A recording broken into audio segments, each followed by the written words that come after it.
Hi, this is Marcia, and welcome to the Weekly Blend, the summer edition. We are going to do a total of 12 weeks, 12-week videos to kind of get you started, to get ready for the school year, and really think about that blended learning process. Today, we're going to be talking about eGlass, we're going to be talking about design versus decorate, and we're going to talk about blended learning resources. So these three things we're going to be talking about in the first edition of the summer weekly blend. Let's get started.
Without ever taking my eyes off of the students. They can see what I'm saying, I can look at them, and I can keep their attention. Guess what, you guys? This is going to increase student engagement.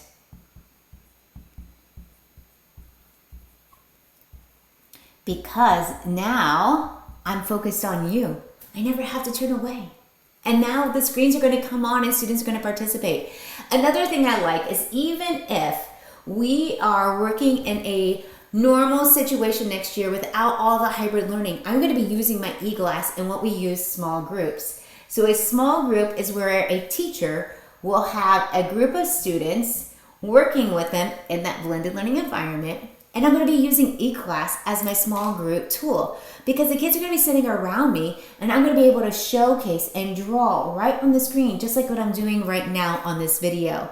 So this really becomes an extra empowerment because I can showcase how to solve 2x plus 5 equals 25 right there on the screen.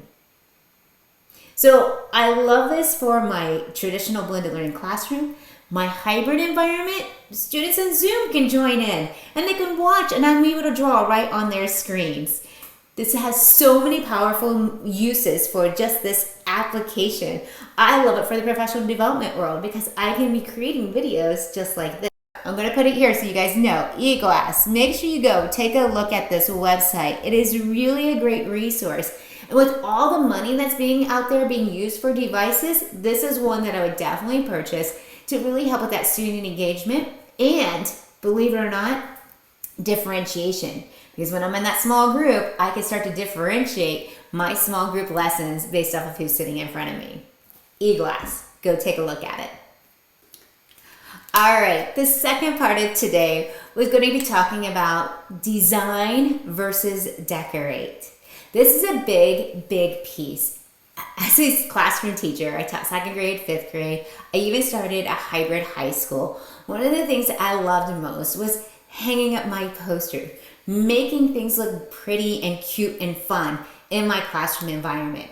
But this time, when you're getting ready to design, go into your classroom environment, I want you to think about design first.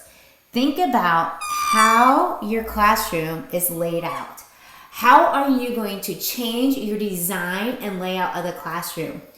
Where is going to be your small group? Believe it or not, when I do blended learning and I implement blended learning in my classroom environment, I like my small group to be in the middle of my room. Now with these great tools like eGlass and being able to project up to the screen, I can move anywhere. But the reason I like to do my small group is because now I can have a quick eyes and ears around the room. So let's say that this is like my kidney-shaped table. And I'm going to be able to sit there, but yet be able to have visuals on all aspects of the room. Ideally, my projector is back here, so as I'm talking to the students, they might be able to see it. But remember, I can be using really cool devices like this eGlass in my small group environment. The next thing I'm going to think about is, where do I want the students to be doing this future ready, those hands-on projects? And the thing I want to do the most is get them to be able to work, collaborate, communicate. Remember those 4 C's.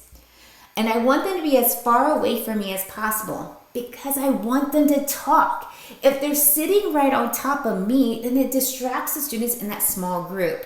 So I'm going to be pushing them to the side. I'm going to keep my independent practice, though, real close to me.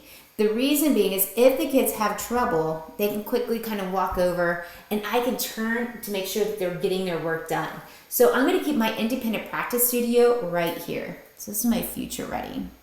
Okay, future ready, far away, independent practice close by.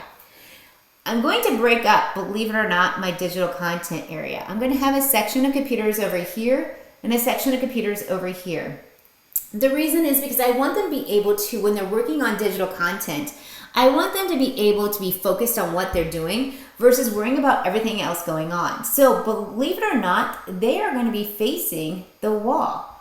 So my students are going to be facing the wall, not because they're in trouble, but because I want to be able to see their screens, and I want them to be able to focus, because whatever I'm teaching here in this small group, they're relearning in that digital content. So it's mimicking what I'm teaching. So I really want to make sure that they have time to focus and they're working on those adaptive programs. One thing I didn't mention is everything is connected to this small group. Whatever I'm teaching here, they're practicing in independent practice. They're completing it on digital content.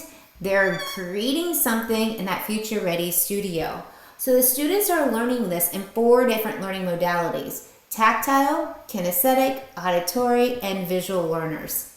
So we really want to make sure that when we go into our classroom, start by the design first, then decorate and make it beautiful. There's our first 2. We had eGlass first. Second, we talked about the design aspect. Design. You got this. Now let's go into number 3. All right, our third thing we're going to be talking about today are resources. So the first thing I want you to know is that we have so many great resources on blendedlearningpd.com. It's a website that you're going to find deployment plan, you're going to find a blog, you're going to find great resources that you could purchase and buy as well. But really, Blended Learning PD has just a great way to kind of get started to think about blended learning. And you can contact us. We are definitely offering 1 free workshop to your school. And when I say workshop, it's going to be virtual. All right, and it's going to be 1 hour, and I'm going to be able to go in and give just a quick overview about what is blended learning. Just contact me through blendedlearningpd.com. We have 2 apps that I want you to take a look at. One is Blended Learning Toolkit. And the Blended Learning Toolkit works on both Apple and on Google. So both Apple and Google, it's a free download. You can use it and you're going to find videos and resources and PDFs that are going to help you with your blended learning. So Blended Learning Toolkit on the App Store. The other one that we want to talk about is for next school year, believe it or not. As your kids come back to the school year, take a look at Snappy Class. All right, Snappy Class is a free app, again, on Apple and Google Play Store, that the students are going to be able to use for Google Classroom. This will help them get their work and assignments turned in. It's great for parents, it's great for teachers, it's great for students, and it's free. So definitely take a look at Snappy Class. It's a great app, and we created it to really just help students to get their work done in the classroom and to know what announcements and what homework is missing or is late. So take a look at Snappy Class. Last but not least, another blended learning resource that if you're really into this blended learning and you want to learn more, of course, follow us on our weekly summer edition, but also we have a certification class.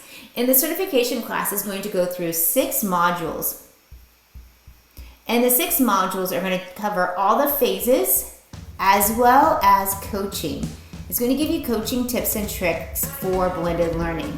This is a great resource if you're a teacher, if you're a coach, if you're an administrator, or if you just want to learn more about blended learning and how it would work in your classroom environment. Definitely take a look at this online course.